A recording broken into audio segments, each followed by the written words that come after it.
Dalawang araw nang nasusunog ang isang planta ng LPG sa Calaca, Batangas.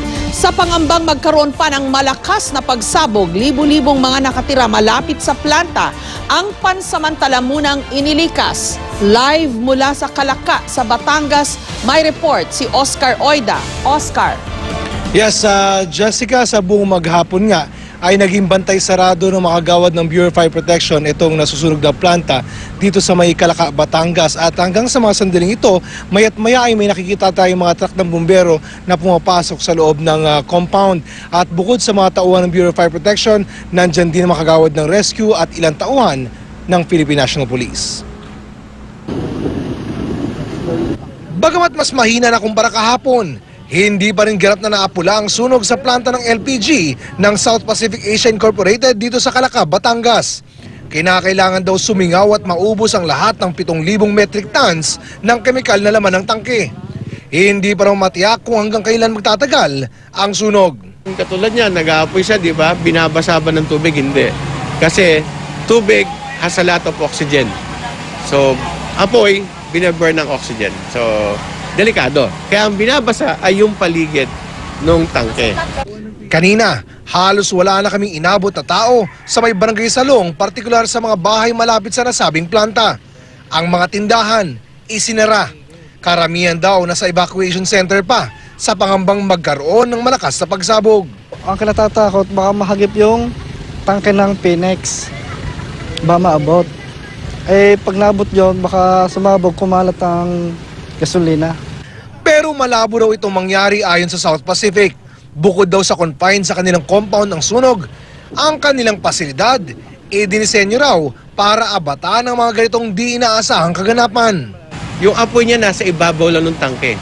Pag tinignan mo yung tangke, wala kang makikitang basag o punit o anuman. Ibig sabihin kasi yung technology niya at yung standard na specification ng kanyang materyales ay nakapit para sa ganung sitwasyon. Wala naman talaga kaming katabing bahay, di ba? Wala kaming katabing bahay because we are inside the petro terminal. So it is a secluded area talaga. Mahinang-mahina na, ang laki na ng diferensya compared nung last Saturday. Talagang almost konti na lang siya, inuubos na lang talaga natin yung fuel sa loob ng tangke. Alas 3:30 ng hapon noong Sabado nang madiskubre raw ng mga tauhan ng South Pacific na may leak ang kanilang tangke. Habang nireremedyohan, sumiklab ang apoy.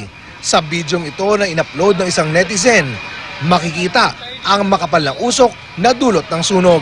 Isinubukan namin masuppress yung leak, yung gas leak natin, kaya lang unfortunately it caught fire. Aabot sa 4,000 individual ang pansamantalang inilika sa Calaca Central School, bunsod na nangyari.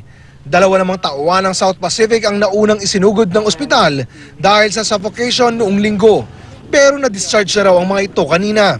Ayon sa South Pacific, wala naman daw masyadong magiging epekto sa merkado ng LPG ang pangyayari.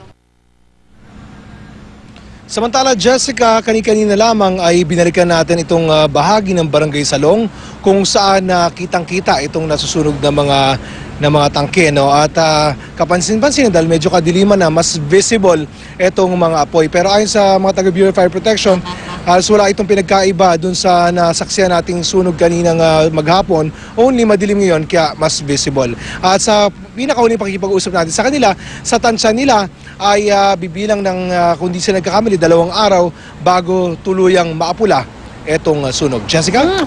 Tama ba yung intindi ko, Oscar, na kaya hindi nila mapatay-patay ay dahil pinapabayaan na lang nilang maubos yung reserba o yung laman ng tangke na gasolina? Yes, tama yun, Jessica. No? Sa pagkakaintindi natin, sa pakikipag-usap natin kanina sa mga kagawad ng Bureau of Fire Protection, medyo mas safe ng araw na nakikita yung apoy, visible yung apoy.